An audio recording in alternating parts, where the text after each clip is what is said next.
Fi sydd wedi cyfansoddi y geiriau ar gyfer y gan sgwennodd Robert Arwyn gerddoriaeth ar ei chyfer i'w chanu gan Wyn a'r Côr. Anodd ofnadwy, sopor. Mae safona fo'n llawer iawn rhy uchel. Os dwi'n anfon rhywbeth ato dwi'n credu sy'n dda, dio byth yn ei licio fo.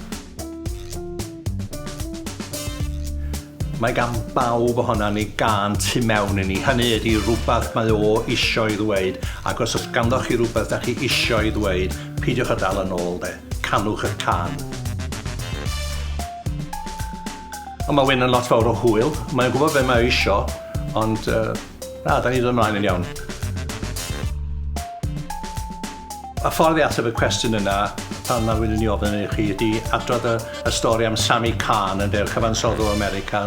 Wyn yn gofyn yr un cwestiwn iddo fo yn de. Wel, be oedd yn wedi dod oedd, be sy'n dod geiriau? Be sy'n dod gyntaf, y geiriau neu'r gerddoriaeth? A'i ateb oedd yr alwad ffôn bob amser. A does ganddoch chi ddim can yn barod, neu does gen i ddim. Yn unwaith da chi'n cael y comisiwn, da chi'n eistedd lawr, a da chi'n meddwl am syniad a sgwennu'r gan wedyn. Rwy'n mynd yn ôl fan i gynnydd yr ysgol pan rwy'n mynd lawr i Gaffi Penlan yn Llangefni ac yn pwmpio piscina tair i mewn i'r jukebox i glywed Buddy Holly, Elvis Presley ac yn y blaen. A nes i gyfieithu can Elvis Presley Wooden Heart i'r Gymraeg. Ond o'n i'n tua 12 oed, felly mi gychwynnodd y sgwennu pryd hynny.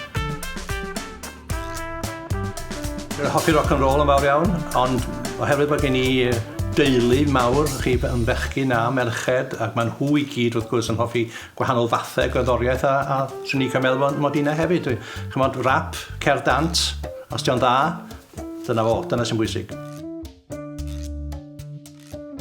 Bill Haley and the Comets, Rock Around the Clock.